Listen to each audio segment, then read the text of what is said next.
Chief minister Revanth Reddy ने कल LB stadium में कांग्रेस के कारकुनों से खिताब करते हुए चैलेंज किया था कि किसानों के मसाइल पर वो वज़ीर आज़म रहो, केसीआर रहो या केटीआर रहो, अवामी मबाहिस के लिए तैयार हैं। कल उनके इस चैलेंज का आज केटीआर ने प्रेस कॉन्फ्रेंस से खिताब करते हुए जवाब दिया और कहा कि वो किसानों के मसाइल पर चीफ मिनिस्टर से डिबेट के लिए तैयार है। 8 तारीख को chief minister Somajiguda press club आए, उनसे किसानों के मसाइल पर डिबेट होगा।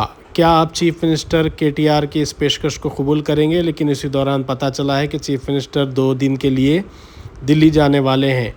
अगर डिबेट होगी तो दिलचस्प होगा, लेकिन अगर चीफ मिनिस्टर दिल्ली में होंगे तो 8 तारीख को डिबेट नहीं होगा। क्या 8 तारीख के बजाय 10 तारीख या फिर 11 तारीख को इन दोनों लीडर्स के दरमियान डिबेट होगा, या चीफ मिनिस्टर केसीआर से ही डिबेट करेंगे, केटीआर से नहीं करेंगे? तो फिर केटीआर से डिबेट कौन करेगा?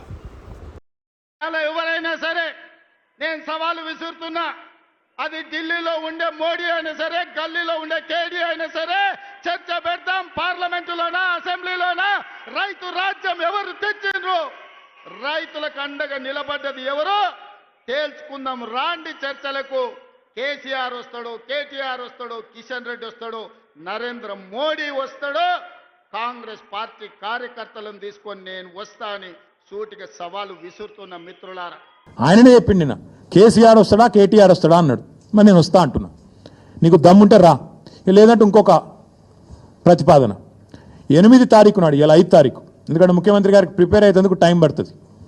8 తారీఖు నాడు 11 గంటలకు మేమందరం వస్తాం, సోమాజిగూడ ప్రెస్ క్లబ్ రా, నీకు కుర్చీ చేసి పెడతాం. నీ కార్యకర్తలతో సహా వస్తావా, నీ ఎమ్మెల్యేలతో సహా వస్తావా, వాళ్ళు ఎంతమంది వస్తారో చెప్తే వాళ్ళకు కూడా ఇంతజాం చేస్తాం. ఛాయ్ బిస్కెట్ కూడా మా సోమాజిగూడ ప్రెస్ సోదరులను అడిగి అది కూడా ఏర్పాటు చేస్తాం.